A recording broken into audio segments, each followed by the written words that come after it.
Hi guys, welcome back to my layout. This is an update for August 2014. I haven't got a ton of projects finished on the layout, but I did get a couple rainy days this past week and I was able to get up here and finish some stuff up because it wasn't as hot. But I'll start off with the road section here. I brought the road from the town into the industrial area, and right at that crossing there, I plan to have gates and lights and all that, all the grade crossing sort of stuff. And the road continues, and then it goes over these two industrial tracks.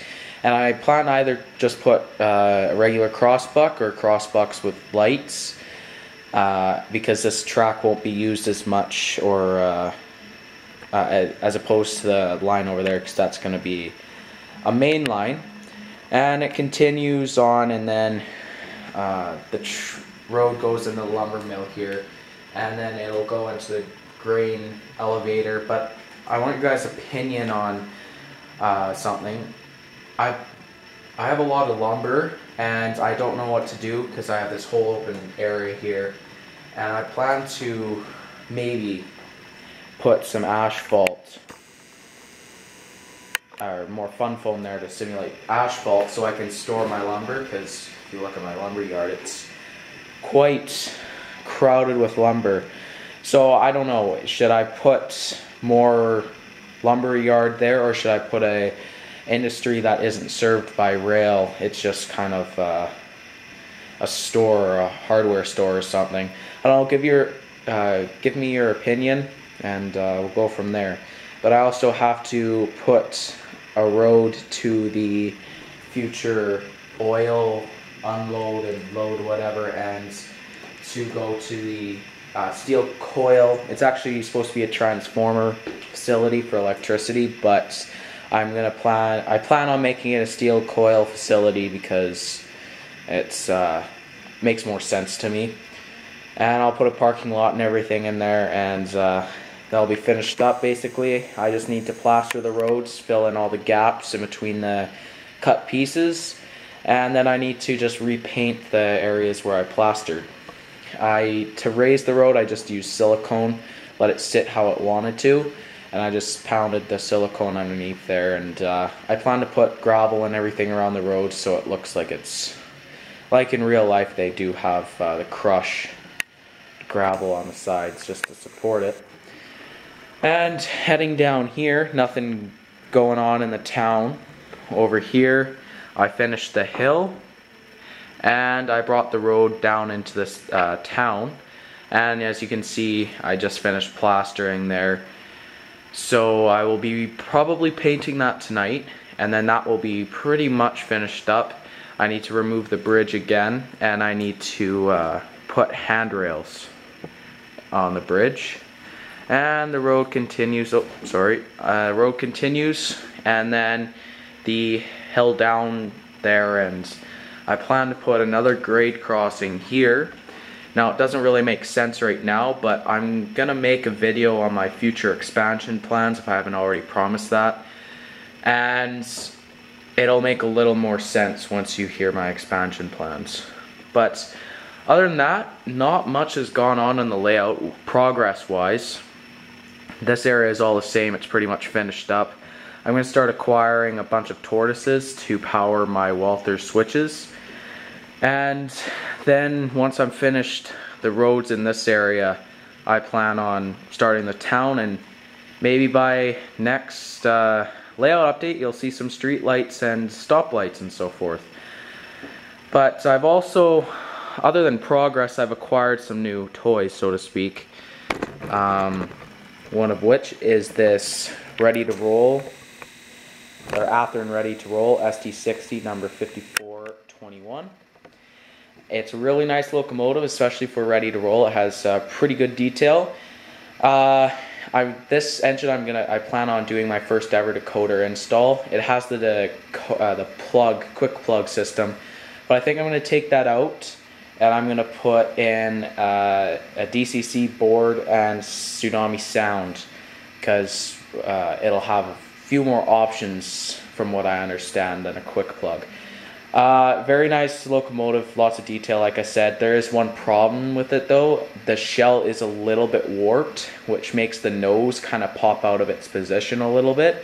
But I just pop that back down and weigh the shell down when it's screwed in and see if it'll kind of unwarp itself, so to speak. And if that doesn't work, I'll just kind of put a little bit of bead of glue under the nose to keep it down. But other than that, it's a great looking locomotive. I definitely recommend it. Moving on down here, I got a 5-pack of these Athearn Ready to Roll coal cars. Again, very great product from Athearn yet again. Very nice detail, but I have a few little things that I'm not too fond about. One, the paint job it's almost like a mirror, but that's probably the way it is in real life when it came right out of the paint shop and whatnot. But again, great detail. But I also had a problem with one of the cars, just like one of my previous cars that I bought from Athearn. One of their machines is screwing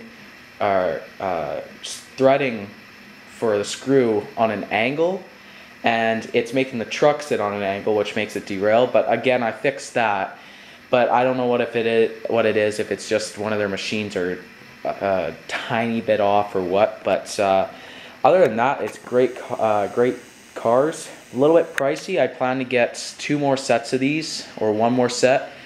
And the 3rd set, if I ever get one, I'm just going to renumber the cars, even though they might not be prototypical. I'm going to renumber them so they look like they're all different, and I'll have a nice CN coal train. Move my intermodal out of the way there. I also picked up this Exact Rail Canadian Pacific gondola. I will be doing a review on all of these. I'm not going to go into too much depth right now, but I got that. I got this Athearn Genesis Procore tank car, and this carries stabilized butane.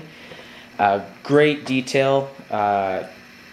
Again, from Athearn Genesis, just can't get enough of their detail. And got my 5th tank car, and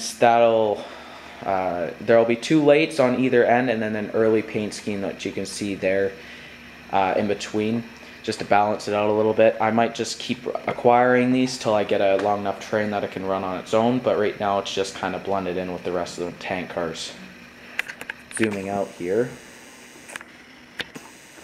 I picked up 2 more BLMA reefers. As you've seen my one of the videos I posted of the reefer train, I have a nice fair-sized train now that I can run on its own, and it looks pretty good. So I'll keep slowly acquiring these, and hopefully I can get a nice long train. And it was pretty short right now, but it's pretty much good otherwise. I also picked up these Canadian Pacific whistle sign posts. This is an Osborne model kit. You got to build them. They're out of wood, laser cut wood, but those will look good. Just scattered around the layout, just a little bit of detail.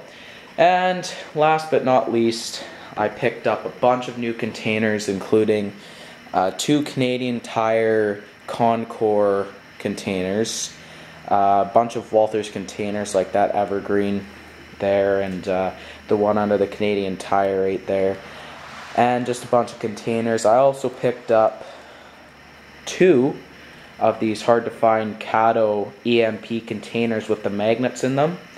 I've heard these are pretty hard to find, so I'm pretty lucky to get some. And I plan to go pick up the last set if it hasn't already been snatched up. But they cost an arm and a leg to buy for a 2-pack. Also with the Concord containers, but great containers, great detail, and they look pretty nice when you're running an intermodal train. But other than that, guys, that's it for now. Hope you guys liked the update. Comment, like, subscribe, and